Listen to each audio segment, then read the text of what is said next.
Joining me now, as always, Mr. Mitchell Paige. Welcome back to In Touch with Indiana Sports, my friend. What's up? How are you? I'm great, and especially now that the regular season has come to a close, Indiana tops things off really in the most dominating fashion that you can with a 66 to nothing victory over the Purdue Boilermakers, who have now fired Ryan Walters. I mean, again, and we're recording this the day after, so it's technically Sunday, even though this releases on Monday. It is the 1 year anniversary of Kurt Signetti's hiring at Indiana, which it's very fitting to see all this come full circle a year later. Yeah, I've been on Twitter a lot today, and I've seen a lot of people retweeting the Ryan Walters tweet. He quote tweeted, "The Purdue sucks, but so does Michigan and Ohio State." I've seen resurfaced. I guess Purdue doesn't suck. That I don't even know when he tweeted that. I think after he got a recruit or something. I thought it was after Indiana had lost to Purdue in basketball. That's what I thought. Oh, maybe it was. It was in January. So I couldn't remember when it was. It made no sense on a football timeline, but I guess that's what, okay. Yeah. This is going to be probably one of the shorter breakdowns that we've had. The reason for what happened yesterday was, we talked about it a little before the show. I don't think Purdue has one Division I player on their roster. That was one of the worst teams. I've no heart, no fight, no energy, just physically, emotionally, mentally, psychologically dominated from probably 6 a.m. all the way through midnight. It just was a drubbing. Those are two programs that aren't even in the same universe in terms of direction, in terms of where we are today. And I definitely don't envy. It's just funny. You talk about 366 days ago, we were where they are. So It's not long enough ago that I don't remember what that's like. So, I'm always excited to beat up on little brother, because that's what they are in football. They try to act tough, even though they're winning the series, blah, blah, blah. They're a little brother to me. We were there not too long ago. So it does. I like being here a lot better. Let's say that. It is a lot more fun. Yeah. I want to ask you, since you were indeed at the game, what was it like being in? My voice is very hoarse. Can you tell? Yeah, I could definitely tell. So I guess let me start with there, since you already mentioned that. Like, was this the loudest? Maybe not the loudest you've ever been, because you've been in some more competitive games than this. But I don't know, what was the environment, I guess, like for you? What drove you to be so loud against this particular Purdue team? Well, it's Purdue, and you go in knowing that you're going to win by 70. It's a good, close to it. It's a good feeling. It's a really, really good feeling. I think the snow added a bunch of excitement and a little different dynamic. Because it feels like, at least in my lifetime, I've never seen a snow game at Memorial Stadium. I don't remember playing in one. We played in some on the road, but I can't remember ever having one at home. It's really, I was kind of not upset, but I was hoping for a noon or a 3:30 kick so I could bring my daughter down there. With the cold, it wouldn't have worked out. It was very cold, but yeah, you add in the snow under the lights, walking into the stadium when it's dark, and that place it's majestic when the energy's like that. It's not 100,000 seat stadium, this monstrosity that just sticks out and you can see it for miles, but it's a beautiful place to have a football game, and couldn't have asked for a better environment. When they ran on the field, there was just something about it. I don't think it was the loudest. I think that Nebraska was probably the loudest that I have experienced all year. Maybe Michigan's close, but there was something about, I'm gonna use the magic word again. It felt like magic when they ran on the field with the snow, the music. Well, because everything, again, when we talk about going full circle, I mean, this was kind of and not that you're playing in this game that was supposed to be like this uber competitive, finale to a season, but you knew that everything was coming to a head, everything that the season could have been, and you factor in the environment that you're playing in. It felt like, you could tell by the way that fans were reacting. I'm sure there on social media, whatever it may be, you could tell the vibes were strong. You knew that the outcome that was likely to happen, which ended up happening, was something that people were thinking about. So I could see why there was an extra piece of magic in the air It last almost felt night. like a Yeah. celebration of the best season that any of us that have been alive have experienced. The last 14 weeks have been the best 14 weeks of football since the day I was born. It just is. You can't even quantify it. It just is. It's a different. Everyone you saw was so positive, so celebratory. That's I think what added that little different dynamic to the environment last night. And I know it was cold, and a lot of people, not a lot. It was still very full, maybe 98%, And 99%. that's the thing too. Like I remember Yeah, watching on TV, sitting there, I was like, I wonder what the crowd will look like after halftime, even if they're like, if it's not a close game, will people really just want to see the end of this season because of what it's been? Or will it be more of a kind of a shuffling it out? And it wasn't that. I heard the announcers mention that maybe some of the top of the stands cleared out at halftime, but like 90, 95% of the crowd was still there third quarter onward. yeah, it was probably about 90%, and it was cold, man. It was cold. Like my I wife did see. had. I don't know if this was true, or maybe I may be saying this incorrectly. It was the coldest kickoff for an Indiana home game. Maybe not ever, but in a certain amount of years. I wish I had that exact phrasing Yeah, in front of it me because I was kind of butchered it, but it it was definitely looked the part very of that. cold. My wife had her gloves on her hands or on her toes. I was about to say, And where yeah, else had her would they gloves go? on her gloves on her toes and my gloves on her hands. Um, Now I spent most of the game. I brought sweatshirt and big jacket. I had so much adrenaline. I spent most of it with both of those things on the bleachers. Probably sweating. Yeah, I was. It was domination. It's what Indiana's been all year. They had a week where I think they ran into a. I mean, you watch it, Ohio State yesterday. If Indiana gets that Ohio State, who knows what Tight happens? butt cheeks because they're playing their rival. It's literally Yeah, they play differently against Michigan. Ohio State they does. do. And the Ohio State team that we saw, I truly believe was the best team in the country.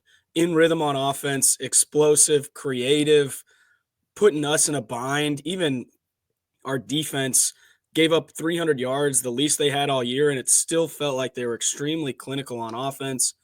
They were stifling on defense. You just ran into a buzzsaw. That's all that happened. And for you to go back on Sunday after that game as a team, realize that everything you want is still out there. Because my guess is in that locker room, maybe they don't think about it in the moment, but there was probably among the staff some thinking like that may have just cost us the college football playoff. Maybe. Then you go back on Sunday, regroup, and put together a demolition job worse than any team's done to Purdue all year. And now Purdue is, I mentioned, they're terrible. That was the worst Division I team I've ever seen. Um, but Oregon only beat them 35-0. Ohio State, I don't know what their final was, but they didn't beat them 66-0. They played all the big dogs. They played Penn State, didn't get beat 66-0. And Indiana came in there and took care of business from the beginning. I mean, it was comical watching them try to play offense against our. And I honestly don't think it's. I don't care who was out there with the way our defense was playing.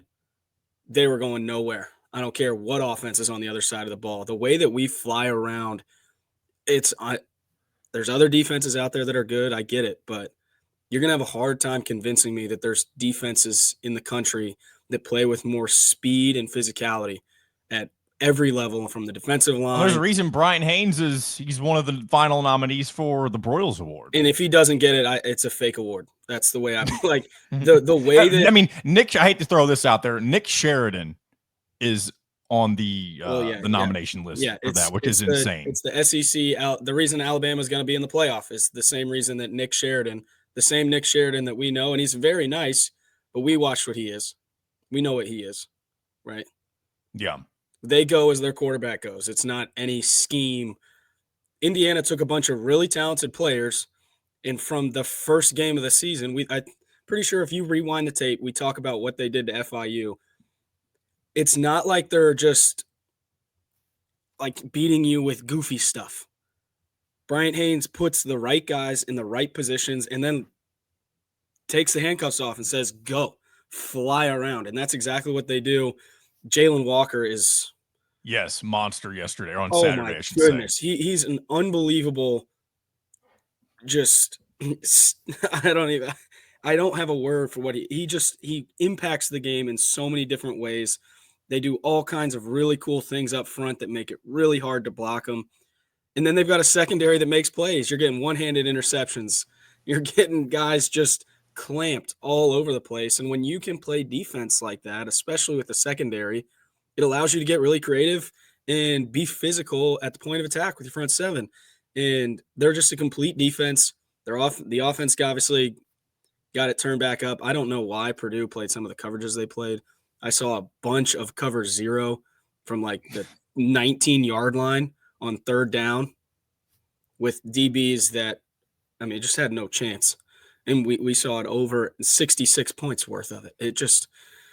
Real quick, though, what do you think of the length of time that Cignetti kept in the starters? Because I saw that was kind of a point of conversation last night. And I understand why keep them in because you want to make that statement for the committee. But I also understand taking them out a little bit early because you don't want to risk somebody like a Curtis Rourke getting injured and not being able to play any more games the rest of the season. So what are your thoughts on how that was handled? I think there's scenarios where I would be much more in favor of putting in the backups. Let's make sure that we're safe. Yesterday was not one of those times. One, you got to win with style. Didn't matter who the other team was. That was going to be the case.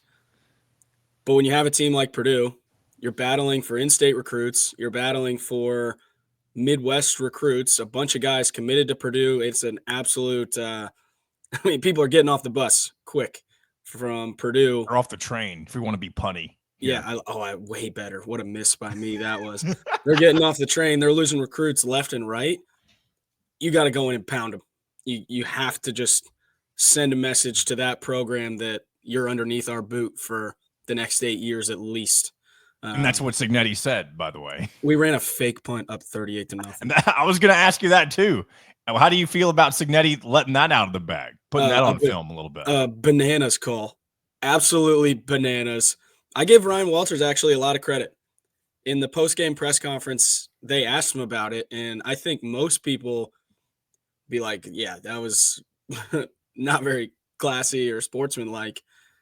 And he said, I would have done the same thing. The rival. I love that. You know what's great about that? We saw so many instances on Saturday in other rivalry games where, and I know there wasn't like a whole plant. This was Indiana being the home team here. You saw a lot of road teams go and plant their flag on the away team's, midfield marker. You saw fights starting after that. Yes, NC State, North Carolina ended in a fight. Obviously, Ohio State, Michigan.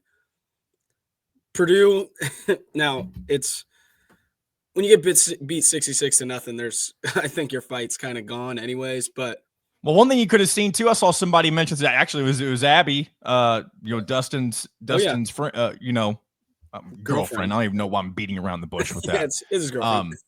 I guess in my mind I was like, is this something I shouldn't be revealing? But yeah, it's not like it's private information. It's been a thing for a while. Yeah. She had mentioned that Indiana's lucky that Purdue's players aren't dirty, like just trying to take out people's legs and stuff like that and trying to injure them. Like that could have been an issue potentially on Saturday. Would it have been?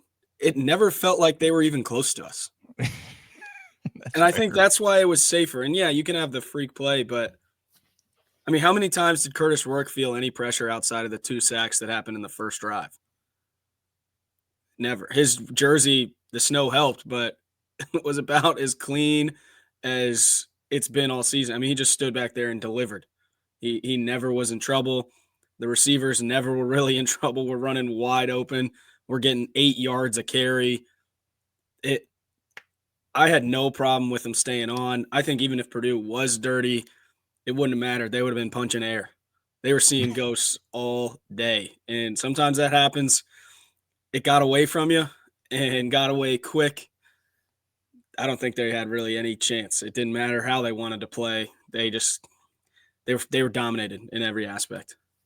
What do you think about the, I guess, projection for the college football playoff? I think it's pretty much a guarantee that they will be in at this point. It's just a matter of who they will be traveling against. There may be an off chance that they host. I wouldn't bet on that at the moment. I don't even really know what scenario would play out that would give Indiana the chance to host. But I guess I'll give you two questions. Who would you like to see Indiana go on the road and face? And who do you think they'll end up going? Because again, there's still conference championship week to happen that will shake some things up for the final rankings. But what do you think and hope will happen for Indiana? Yeah, I think they end up. I unfortunately don't think they will host a playoff game. I agree. I think they're good enough to, but dropping them 5 spots, the same amount of spots basically that Alabama dropped and Ole Miss dropped after losing to unranked opponents. You drop them the same amount that Indiana went to what looked like the best team in the country and got beat. And I'll say it doesn't help them doesn't help their argument, I guess, with the fact that Ohio State lost to Michigan. But Indiana beat that Michigan team that beat them. So it's a triangle. Like 2 weeks ago. Yeah. So they beat them a couple weeks ago. They just did. So I don't think that hurts. Yeah, that doesn't really hurt or help. Right. Okay. Well, Ohio State lost. Yeah, to a team that Indiana had already beat. So what are we even talking about? Also both played on each other's home fields as well. So there's no argument with that. They went into your building and beat the crap out of you. That's what happened. You're high flying, super tough, super physical. You got smoked by a horrible team. Now they played a lot better towards the end of the year. They did. And they also have good players that, in my opinion, are just not coached very well most of the time. And obviously it's a lot easier for Michigan to get up for the Ohio State game, right? They're all, whether they're 12-0 or 11-0 or 0-11 going into that game, you're going to get their best shot. And I think my gripe is less, and this is going to be a long-winded answer to your question, but with totally the way that the rankings play out, because I tweeted something today, like it's really annoying that Ohio State loses at home to an unranked Michigan team and doesn't drop farther. But we don't know where they're going to drop yet because they won't come out till Tuesday. I mean, just using the AP poll. And the AP poll doesn't matter, but so far this year it's gone pretty close. Yeah, it's been pretty parallel for the most part. Right. So my gripe is less with Ohio State specifically. I don't have a problem. Ohio State did just beat us pretty handily. So not jumping in front of them, I understand. My gripe is more if everything happened in a vacuum and you couldn't see which team was which. And you're looking at, okay, this team lost to this team in this way, and this team lost to this team in this way. Things would be handled a lot differently. And mostly I'm talking about the Alabamas, the Ole Misses. When you lose to an Oklahoma team that got beat by a zillion by Texas and has gotten beat by everyone, and you score 3 points against that team,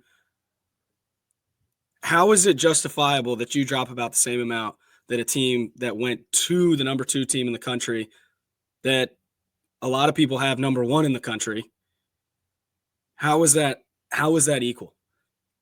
So yeah, they're not going to host a playoff game, but that got decided last week when they dropped them as far as they did, pretty undeservingly. And I just there could have been a couple of things that played out this weekend that, of course, did not happen. If Georgia had lost in that 8 overtime game with Georgia Tech, had Notre Dame lost on the road to USC, then we might be talking about a different conversation at this point.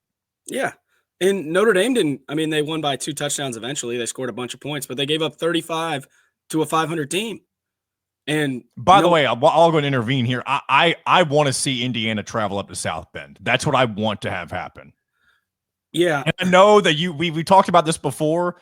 I see why people would think that that's a scary matchup, but maybe I just want it because of what it is. Indiana versus Notre Dame in-state. Yeah. And I do think Cignetti would have them ready.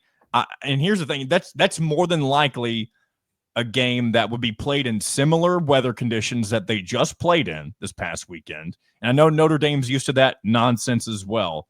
But now that we've finally seen a game, because we've had a few games where the temperatures had been getting lower over the last few weeks. You've seen some issues with receivers dropping catches because maybe they weren't used to it at the time. Well, this past Saturday was about as bad as it could get for this portion of the country, in my opinion, for this time of year, of course. Yep. And so I don't see any reason that Indiana would be fazed by the weather conditions per se. And it could make for an interesting, game against a team that, of course, will have pressure to perform. And if you get them on the ropes early, I'd like Indiana's chances in that scenario if that's the way it played out. But yeah, I'm getting a for little sure. long-winded with it. No, I think there's a couple teams that I think would be really fun to go play. I would love to play a team from the SEC. I don't even care who it is. Me neither. Because I actually agree with you there too. Just because we find out, right? Like we've had this SEC bias conversation. You find out pretty quick if they were right or if we were right. So I think that would be a fun game, a crazy environment. I can't even imagine because the SEC. There's so many stadiums they could travel to. Knoxville, insane stadium. They could travel to Georgia, insane stadium. Yep. That's probably the only teams that they would go on the road against from the SEC, considering Texas or I guess potentially Georgia, if they win, could get the bye. I mean, if Texas loses, that's a team you could go down and play. I mean, all three of those stadiums are. I think Texas is locked up probably the 5 seed if they lose. That's the lowest. That's fair. That's fair. Well, here's the thing. What if Oregon and Texas lose? That's true. Then you have one of those getting the 5, one of them getting the 6. Probably Oregon getting the 5 at that point. Correct. I guess I might have spilled the beans on what I think about Penn State as a team. But I think there's a couple teams that would be really fun. One thing that's kind of interesting. So after the game yesterday, I just was hanging down around. There's a couple players on the team that I know, so I just wanted to say what's up to them, tell them, congrats on what an awesome year, and there's still a bunch to come, right? And I had to ask the question, who do you guys want to see? And this might be some bulletin board material.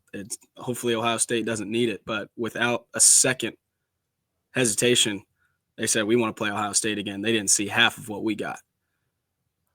And that's very intriguing to hear. I asked this to probably 10 players independently, and without hesitation, it was Ohio State. We want to go there and we want to play them because they haven't seen. And it was like, there has to be some kind of message that was coming from the locker room because they all said some variation of they haven't seen.